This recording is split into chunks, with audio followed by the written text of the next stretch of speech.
ఏవండోయ్! ప్రసాదం కుడుముల కోసం పాన్‌లో కొంచెం నెయ్యి వేసుకొని, ఒక కప్పు కొబ్బరి, ఒక కప్పు బెల్లం వేసి, పాకం వచ్చేలా కొబ్బరి నూజులా దగ్గరగా ఉడికించుకొని, కొంచెం జీడిపప్పు వేసి పక్కన పెట్టుకుందాం. అదే పాన్‌లో 2 కప్పులు నీళ్లు పోసి, రుచికి సరిపడా ఉప్పు వేసుకొని బాగా మరిగిన తర్వాత, అదే కొలత కప్పుతో వరిపిండిని కూడా వేసి, కావాలనుకుంటే కొంచెం పడిక వేసుకొని, నెయ్యి వేసి, బాగా కలిపి మూత పెట్టి స్టవ్ ఆఫ్ చేద్దాం. వరిపిండి 5 నిమిషాల్లో చక్కగా మగ్గిపోయిన తర్వాత, దీనంతటిని ఉండలు లేకుండా బాగా కలుపుకొని, చెయ్యి తడి చేసి లడ్డూలా ఈ సైజ్ చేసుకుని, అరిటాకును కూడా తడిపి అరిసెల్లా ఒత్తుకుందాం. తొలి ఏకాదశి రోజు కుడుములు చేసుకుంటే కుబేరులవుతారట. మా తోటికోడలు చెప్పింది. మీరు కూడా తప్పకుండా ట్రై చేసి చూడండి.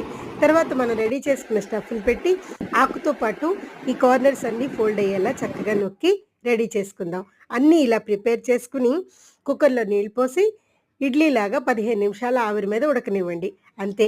అరిటాకు కూడా చాలా హెల్తీ, టేస్టీగా ఉంటుంది. తప్పకుండా